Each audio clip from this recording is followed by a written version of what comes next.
ప్రతి విషయంలో చాలా జాగ్రత్తగా ఉండాలని చెప్తున్నాను ప్రియులారా. ప్రతి ఒక్కరు యవ్వన బిడ్డలు, స్త్రీలు, పిల్లలు, మీ పిల్లల్ని పెంచే విషయంలో బహు జాగ్రత్తగా ఉండాలి. వారి వస్త్రధారణ విషయాలు చాలా జాగ్రత్తగా ఉండాలి. ఎలా పడితే అలా పెంచొద్దు ఆడపిల్లల్ని.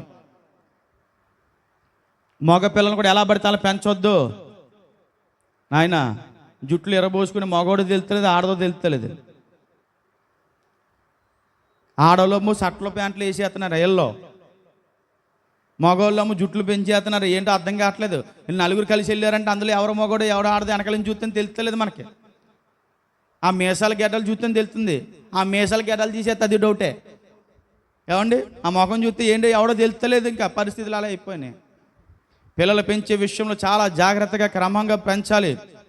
ఏది పడితే అది, ఎలా పడితే అలా ఉన్న బట్టలు వాళ్ళ పిల్లలకి వేయకూడదు. చిన్న పిల్లలకి ఏదైనా పలచన బట్టలు వేయొద్దు మీరు దయచేసి. ఎవరికి ఉండేది ఆ బట్టలో అలా చూసుకుంటే సూదిదారు ఇచ్చేసేవారు పాప. వెంటనే వెళ్ళి పాప కుట్టేసుకుని ఆ కుట్లు వేసుకొని. కానీ ఇప్పుడే అదే ఫ్యాషన్ అయిపోయింది. ఎవడో బట్టలు లేనివాడు వేసుకునేవాడు. ఇలా బట్టలు ఉన్నవాడు అది వేసుకున్నాడు. అదేంటో అర్థం కావట్లేదు. బట్టలు లేనివాడు అన్ని కప్పుకుని జాగ్రత్తగా ఉంటున్నాడు.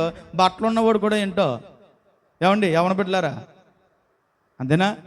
కాబట్టి నీ పిల్లల్ని జాగ్రత్తగా పెంచాలి మీరు. మరి మగోడు అయినప్పటికీ కూడా సిరుగుపడిన బట్టలు ఎత్తాడు, ఇంకా చింపేసుకుంటున్నాడు. ఏంటది? ఇదివరకు ఎవడో వేసుకుని కూడా ఆ బట్టలు